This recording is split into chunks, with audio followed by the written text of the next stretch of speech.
Yeah, we are going to be contested, but for Damo and Resigns, you have to also factor in, this is familiarity for them. Sandy Steps has been their home as well.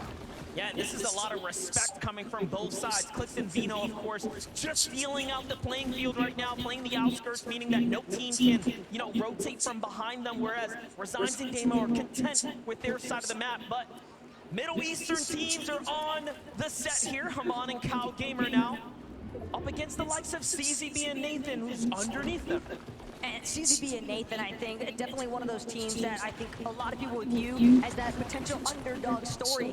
But the interesting aspect is knowing that they are going to be contested here at Grand Glacier. And what we're seeing a lot of right now in players that are just having these small, mild interruptions to their traditional loop paths, and what kind of dominoes effect that might have after the fact. And also, just look at how many players are alive. This is about as intense as it can get when there's this much money on the line, when you have this much time, right, to wait, sit, contemplate your strategy. What are you going to do when the call comes? You have to answer it. Chapentini here pushing the pressure, pushing the conversation right now. Aegis not looking good for him. He's going to be the first to fall, and that's one NA team down.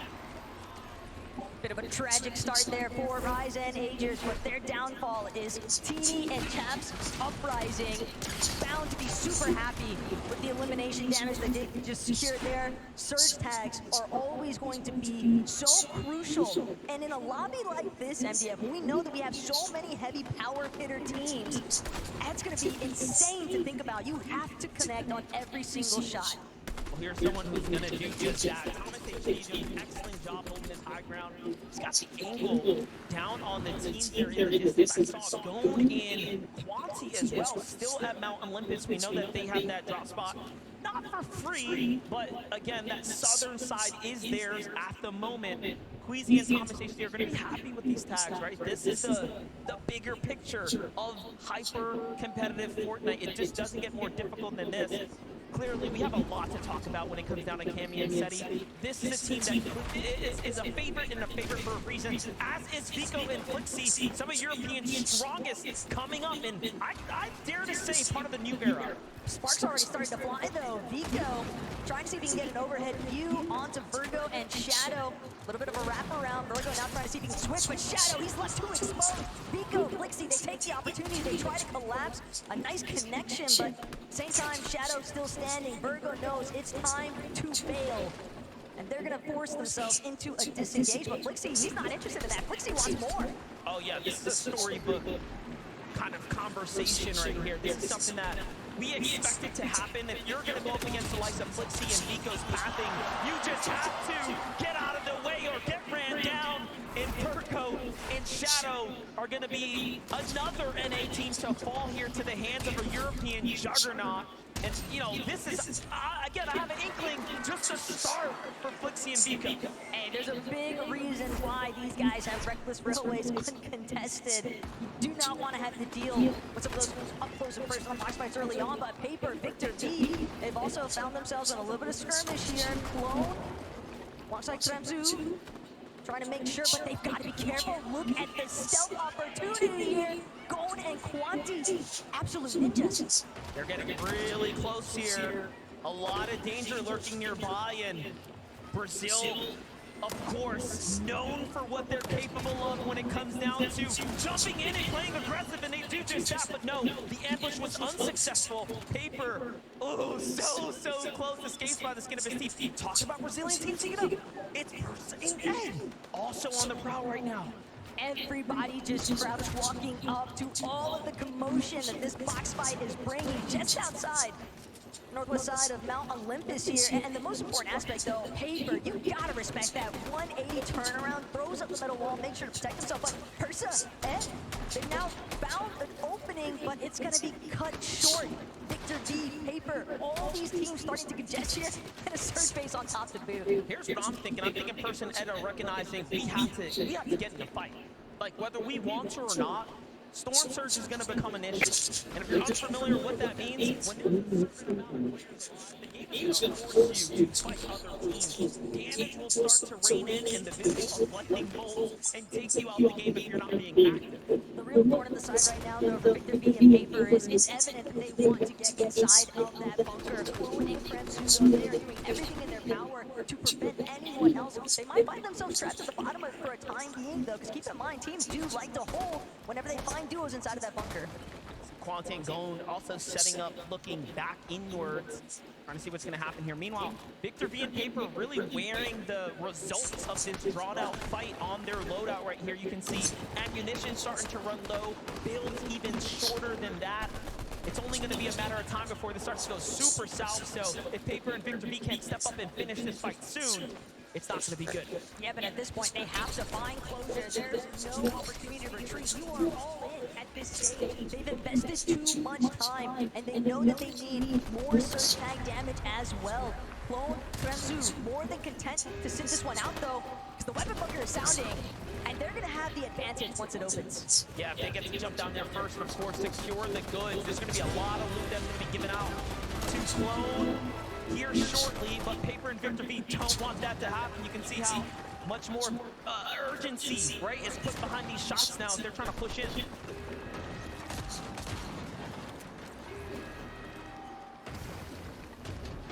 Clone, Kremzu, the opening has arrived here, but Victor V, Paper, they're still, I don't want to call it hesitant, but definitely wary of what awaits them when they try to catch Clone and Kremzu exiting that bunker. Malabuka Mustache, though, they've encountered some early difficulties here. It seems like at Restored Reels, last we checked in, they were getting a couple of decent tags onto Alex and Worthy, but now, knowing that Malabuka is in that solo position, it's gonna be tough to make his way towards Riku then with this much traffic around. Yeah. Yeah, undoubtedly. Look at Kanata and Cooper, though, on the move right now, trying to continue to find their way not only to the new zone, but play for this high ground, right? Look for tags off in the distance, and very different strategy for Kanata and Cooper, where we see a lot of those other duos looking to get box-to-box fight, you know, very close quarter. They're keeping their distance almost exclusively now from other duos and other paths of duos. But I really love this positional check, though, from Kanata and Cooper, because they've taken over a hill just northwest of Restored Reels, and they know all those duos that are far west on the map, far north, they're gonna have to rotate through Cooper and Kanata. They're just, Kanata is notorious for setting up surge bases in positions where you have ample opportunity to deal some damage to other teams. Oh, look at this. This is the clash we all expected. Vino and Clicks versus Oceania's Damo there, who just rotated by. They're going to be the first to get a couple of tags and start to get the lead here. You have to be really careful. Vino and Clicks are going to recognize that if they stay in the storm, what's going to happen? Those other teams are going to have strong positions to give them even more of a problem later. But it seems like they want to continue to press the action here. Kashoro, though, kind of could get caught in the mix here. Not sure if Clicks and Venom have spotted him out just yet, but Kashoro, the moment that he tries to break through, that's when Clicks sees small opportunity to try and pounce in here. But again, MDM, this is getting a little bit more drawn out than maybe what Clicks and Venom were after.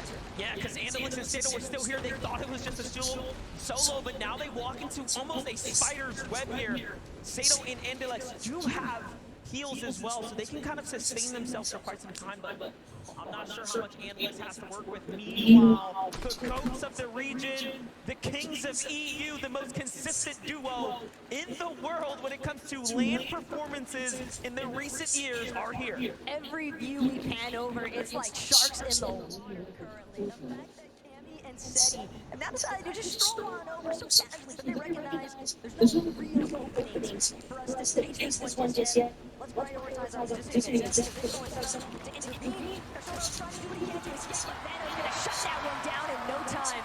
His first elimination goes to Clicks. Vino's gonna be the first to claim it alongside Clicks here for a big elimination, and that's gonna set themselves off in the right pace here. Still, pay attention on the other side. Kanata and Cooper, completely opposite situation now as we talked about them keeping their distance. Visual and Braids are gonna step up to the plate. Let's see if they can hit this swing at that, but nothing just yet. Something important to consider, though, Visuals and Braids, this is our duo that came in at the final hour. Just last night, they discovered that they were going to be participating on the global stage. What's their prep time look like in comparison to everyone else? But more importantly still, Braids, he's trying to make sure that he brings the fight to Cooper and Kanata. They're not willing to fold. A couple of armored walls already expended from both sides as well. Nada still able to find the shots that matter, though. And him and Cooper doing a decent job at just trying to forcibly create space. And this is not just any backup duo here. This is a team that is very much tenured and familiar with one another. They, in fact, have duo with each other throughout the year. So, again, not your regular backup team. This is a very, very scary team to be fighting right now. And a huge opportunity like this is not going to be taken for granted. You can see the fact that they forced, these great players to use their armored walls tells a lot. Let's jump in with Merstash and Malambuka here, though, as the Storm Surge is effectively active now. Great place to be rotating through here at the Grim Gate, but I'm not too sure, even after being picked up, if Merstash is going to have a chance to really get back into the swing of things, as the Rift Island's already gone up, and we already know who's playing for it. Peterbot and Poyo did not even wait a moment's notice. As soon as the Rift Island spawned in, these two were prepped and ready to go. Peterbot already taking advantage, putting some pressure on the teams that are just trying to rotate at the bottom of Rift Island. You know teams like to try and utilize some of those rifts. They're not the only ones lurking either, trashing threats as well, making their presence known. But keep in mind, Poyo Peterbot picked up that reveal medallion. Yeah, they're going to be able to scout them out in just a couple of moments here. So, Trashing and Threats will have a big problem here. The hold up, King and Phaser talk about problems. They're pushing down into the EU duo. Now, there's something that we know about King is that he's not someone you want to face in a box fight. What he's managed to do all throughout this week is instill fear into every duo. He has challenged players in the practice rooms back-to-back and has been the most successful. The way that you're mentioning that, it's all about the solos, and this is a duo's game here at DF. King trying to see if he can get a little bit of revenge damage onto Reason or Badil, but currently, Germans, they're the ones holding height, and King, he's going to have to start burning through some of these small shield potions, and the real issue is once those shields crack, Badil, Reason, more than close enough to hear it, but they also need the damage, so the King is inevitable. Yeah, both sides are extremely aware that this is a fight for Surge right now, and should King's team get a tag, the Surge is going to flip. They are the team quite literally above them, and it doesn't really get much closer than this, and this is the most opportunistic time for King to take down a duo here. But Reason, there it is. Opportunities start to shift here. Reason and Badil now. Pressure starts to loom on them. Craziest part to think about too is that they've still got to watch their backs because Rift Island just lurking in the distance, slightly higher elevation than themselves. Peterbot Poyo, they were definitely trying to see if they could track down anybody for some additional tags, knocks, elims, ideally, but one of these teams has got to get a go on here, and they can't afford to just sit idle. It's either fight or get eliminated. Here it comes. I'm seeing two shots coming from both sides. Freezing goes forward first. Vadiel on the other side. An excellent job. Freeze comes